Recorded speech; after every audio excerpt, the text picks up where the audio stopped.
what makes a dragon's hoard truly valuable? I mean, Yeah. is it just about the piles of gold glittering jewels? Or is there something more? Yeah. Something a bit more intimidating about it? That's a question that's been on my mind too, especially after a recent tabletop RPG session. Oh.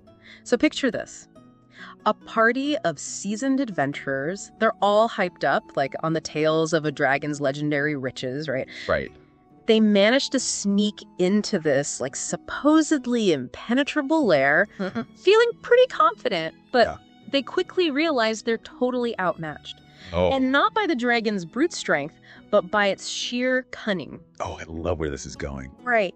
They were practically tripping over cleverly concealed traps, second-guessing every shadow. Wow. Completely demoralized before they even laid eyes on the treasure.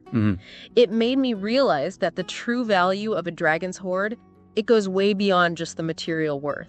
Right. It's about the challenge, the psychological impact, the story woven into its defenses. You've hit the nail on the head. And that's exactly what we're diving into today. Absolutely. We've got this fantastic guide from LitRPG Reads, and we're going to explore how to make a dragon's hoard more than just a pile of loot. Yes.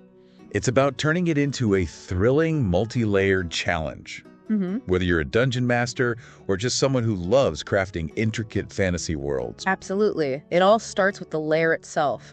Forget just a cave full of gold. Okay. Think of the lair as a fortress, Oh. an extension of the dragon's power and personality. Okay, so let's get specific. Yeah, How do we go beyond just a basic cave right. and make this lair truly formidable? It starts with location, location, location. Okay. Dragons are incredibly powerful creatures, and they choose lairs that resonate with their very essence. Uh-huh.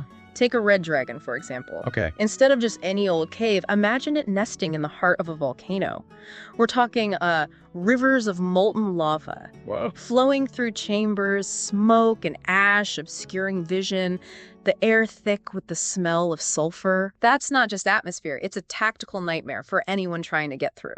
I can already feel the heat, but wouldn't a clever adventurer just bring some fire resistance potions? Think again. The terrain itself can be a weapon. Okay. Imagine trying to cross a narrow bridge over a chasm of lava, Right. with tremors shaking the ground beneath your feet. One misstep and you're toast. Literally. Literally. Okay, I see what you mean. Yeah. So it's not just about the heat. Right. It's about using the environment to create these dynamic, heart-stopping challenges. Exactly. Now let's move on to another classic dragon lair, an icy cavern. Okay. The domain of a white dragon. Every surface is slick and treacherous, the air bites with a chilling cold, and massive icicles hang from the ceiling, threatening to impale anyone who walks beneath them. Right. But there's more to it than just the slippery floor. Imagine hidden crevasses that open up beneath your feet, Oh, no. plunging you into icy water. Yeah. Or tunnels that wind through the ice, leading you in circles, disorienting and delaying you while the dragon waits.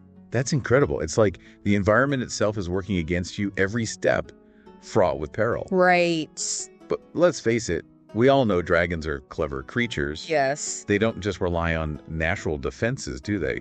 Tell me about the traps. Oh, the traps. Yeah. This is where it gets really fun. Okay. Dragons are masters of deception and misdirection. Right. And their lairs are riddled with traps that go way beyond just a simple pitfall. Gotcha. Let's say you enter a chamber and it seems to be overflowing with treasure. Oh, yeah. Piles of gold, glittering gems, weapons of legend. Mm-hmm. But as you reach for that dazzling crown, Uh-oh. the floor gives way, revealing a pit filled with sharpened stakes. Oh, no. It was an illusionary hoard designed to lure you to your doom. Talk about a rude awakening. It makes you question every glittering pile of gold you come across. Exactly, and it doesn't stop there. Imagine opening a treasure chest, expecting riches, Yes. only to trigger a magical explosion, Oh. or reaching for a beautiful gem, Right. only to realize it's the eye of a monstrous mimic, ready to swallow you whole. Okay, now I'm getting seriously paranoid. Right. It's like the dragon is playing with you, testing your greed and your courage. You got it. And these traps aren't just about physical harm. Okay. They're about psychological warfare. Oh. Imagine venturing deeper into the lair and you start hearing whispers, Uh-huh. promises of untold riches and unimaginable dangers.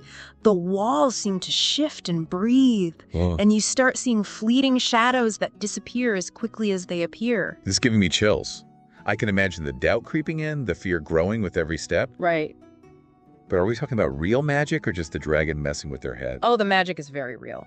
Dragons are incredibly powerful magic users. Yeah. And their lairs reflect this. Okay. We're talking about lifts of warding that trigger searing spells when you cross an invisible line. Oh, no. Arcane locks that require more than just a lockpick to open. Wow. And even anti-magic fields that render your spells useless. Anti-magic fields. Yes. Okay, that's terrifying. Imagine your party's wizard, who usually blasts their way out of trouble, Right. suddenly realizing their fireballs fizzle out before they can even reach the enemy. It completely changes the game. Exactly. Yeah. And the beauty of magical defenses is that they can be tailored to the dragon's type. Right. A blue dragon, for example, might rig its lair with traps that unleash bolts of lightning, Oh, gosh. while a green dragon might prefer something more insidious, Like what? like poisonous gas or clouds of hallucinatory spores. So you're facing not just the dragon's might, but also this unpredictable, potentially deadly magic woven into the very fabric of the lair. Yes. It's a nightmare scenario for any adventurer. But we haven't even gotten to the dragon's first line of defense, the minions. Right. Dragons are smart. They're not going to be sitting on their hoard 24/7 waiting for trouble to walk in. That's right. It's time to talk about those loyal minions ready to defend their master's treasure to the death. What kinds of creatures are we talking about? Well, just like with the lair and the traps, the minions reflect the dragon's personality and type. A red dragon with its fiery temper and love of brute force might have hordes of kobolds swarming around the lair. Oh, yeah. Think about it individually. Kobolds aren't that tough, No. but they're cunning and they love traps. Right. Imagine tunnels riddled with pitfalls and snares, all meticulously planned by those crafty little creatures. Oh, that's devious. And I bet they set up ambushes, too, Yes, using the terrain to their advantage, Well, raining down arrows and javelins from hidden alcoves. exactly. Now contrast that with a green dragon Oh. who's known for its cunning and affinity for poison. Right. Instead of hordes of kobolds, imagine stealthy troglodytes lurking in the shadows. Their bodies coated in a layer of, foul-smelling slime. Ugh. They're experts at guerrilla warfare, striking from the darkness and disappearing before you even know it hit you. Ugh, that sounds awful. I can practically smell the stench of those troglodytes. But what about aerial threats? Of course, we can't forget about those. Dragons, especially those who make their lairs in high places, Right. often have aerial minions to patrol the skies. Mhm. A classic example is the wyvern, Okay. a fierce winged reptile with a poisonous stinger. Ooh. Imagine a party of adventurers trying to approach a mountain lair, Yeah. only to be dive-bombed by these screeching beasts. Okay, I'm starting to see the pattern here. It's not just about one type of enemy. Right. It's about creating this multi-layered defense system Exactly. where you have ground troops, aerial assaults, traps, magic, and the environment itself, all working together to protect the Horde. You got it. It's like a symphony of destruction, with the dragon as the conductor, Oh, wow. orchestrating every element to create an impenetrable defense. Okay, so we've talked about the physical challenges, but you mentioned psychological warfare earlier. Yes. I'm really intrigued by this idea of dragons messing with the minds of adventurers.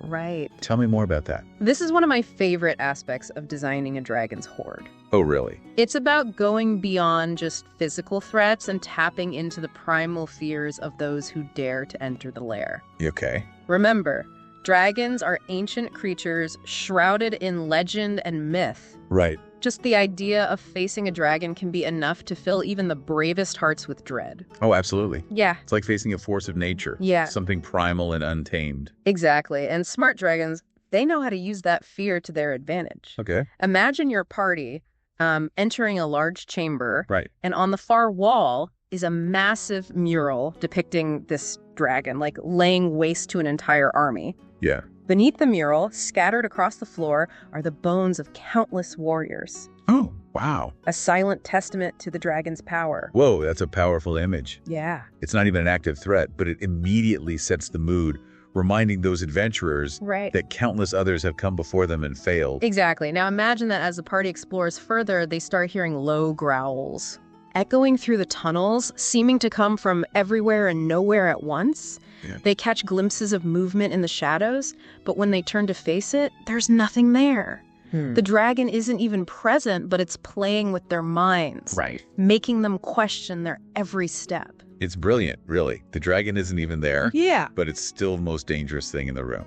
And let's not forget about illusions. Oh, right. Dragons are masters of illusion, Uh-huh. and they can use this to, disorient and demoralize their foes. Right. Imagine your party entering a chamber that seems to be filled with treasure. Oh, yeah. Chests overflowing with gold, walls studded with gems, weapons glinting in the dim light. Mhm. But as they approach, they realize it's all an illusion. Really? A cruel trick designed to lead them astray. I can just imagine the frustration and despair, all that hope dashed in an instant. And that's the point. It's Yeah. about chipping away at their confidence, their morale. By the time they actually reach the dragon, they're already half defeated. Wow, this is giving me a whole new perspective on Dragon Horde defenses. Yeah. It's not just about strength and power. Right. It's about intelligence, cunning, and understanding the psychology of your enemies. You're getting it. But we're not done yet. Okay. We've talked about the lair, the traps, the minions, and the psychological tactics. Right. Now let's think about the journey to the Horde itself. Ah, yes. It's not like the dragon just leaves the front door wide open, Right. inviting adventurers to stroll right in. Nope. What kind of challenges await those who attempt to reach the Horde? Think of it as a gauntlet, where the trees themselves seem to conspire against them. Oh, wow. The air thick with the scent of decay and the sounds of unseen creatures lurking in the undergrowth. Ooh, that sounds creepy. It's like the environment itself is another enemy. A living, breathing obstacle course. Remember, it's not just about physical challenges. Right. Think about environmental effects that can, drain morale and sap strength. Okay. Imagine areas where the air itself is thick with despair. Wow. The lingering echoes of past adventurers who met their doom within the lair. Mhm. Or perhaps there are pockets of hallucinatory gas that play tricks on the mind, causing doubt and paranoia to fester within the party. You're really painting a picture here. Yeah. It's like every step is a test. Mhm. Not just of physical strength and skill, but also of mental fortitude and resilience. Exactly. And let's not forget about the potential for surprise encounters. Right. Maybe a group of gargoyles swoops down from the cliffs. Oh, God. Or a band of trolls emerges from the forest, their eyes glowing with malice. Okay, I'm officially terrified. But what if the party manages to overcome all of these challenges? Right. They've battled their way through the lair, outsmarted the traps, defeated the minions, and survived the harrowing journey to the Horde. Yes. What awaits them when they finally reach their goal? But that's the most intriguing part of it all. Yeah. The Horde itself. It's more than just a pile of treasure. Yeah. It's a reflection of the dragon's personality, its history, its very essence. So we've talked about the lair as an extension of the dragon. Right? But how does that concept apply to the Horde itself? Yeah. Isn't it just a big pile of loot? That's where things get really interesting. A dragon's hoard is a reflection of its personality, its history, its conquests. Okay. Let's go back to our red dragon. Okay. Its hoard might be a chaotic mess of melted gold and charred weapons, remnants of those who dared to challenge its fiery might. Right. Imagine walking into that chamber, the air thick with the smell of sulfur and smoke. Yeah. Gold coins are fused together in giant misshapen lumps. Wow. And in the center of the room, Okay. half melted into the floor, is a knight's helmet. Oh, wow. The visor still locked in a silent scream.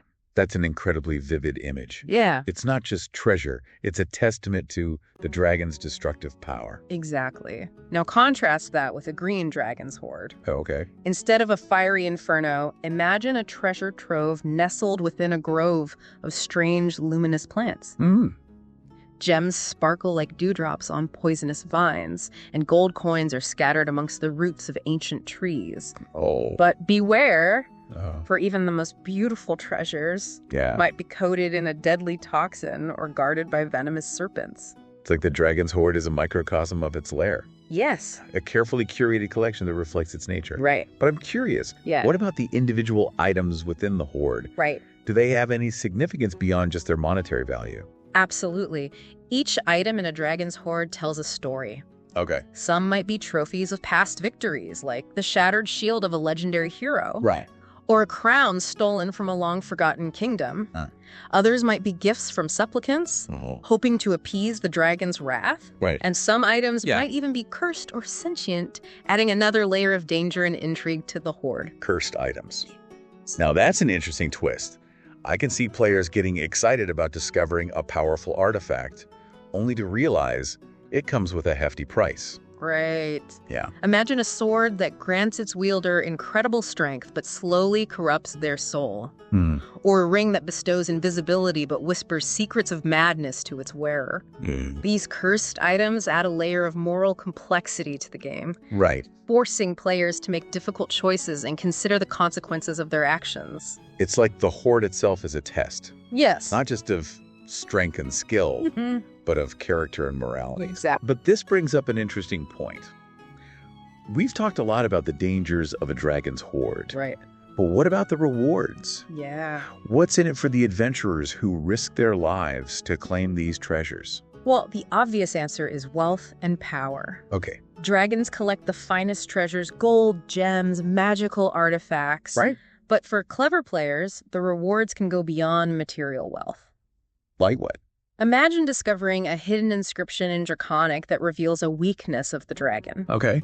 Or finding a trapped chest that actually contains a potion that grants temporary fire resistance. Right. Perfect for the final showdown. It's like a bonus reward for those who think outside the box. Yeah. Who take the time to really explore and interact with the Horde. Exactly. And those rewards don't have to be purely material. Okay. They could be narrative advantages, like uncovering a secret about the dragon's past that unlocks a new alliance or reveals a way to exploit a hidden vulnerability. So the rewards can actually influence the story, opening up new possibilities and paths for the players to explore. Precisely. It's about creating a dynamic and engaging experience where the players feel like their choices and actions have real consequences. This has been such a fascinating deep dive. It has. We've gone way beyond the typical image of a dragon's hoard as just a pile of gold, and explored how it can be a reflection of the dragon's personality, a test of the adventurer's mettle, Right. and a source of both incredible danger and potentially game-changing rewards. I agree. And a big shout out to Paul Bello over at LitRPG Reads for inspiring this deep dive with his article. Absolutely. If you're looking for more great content on tabletop RPGs and fantasy world building, LitRPG Reads is definitely worth checking out. But before we go, we have one final question for you, our listeners. Okay. If you were designing your own Dragon Horde defense, what would be your signature element? Good question. Would it be an intricate series of magically locked doors, each one requiring a different skill or piece of knowledge to unlock? Or perhaps a mind-bending illusion that preys on the adventurer's deepest fears, turning their own companions against them. Share your ideas in the comments below. We can't wait to see what you come up with. Until next time, keep those imaginations firing and those dice rolling.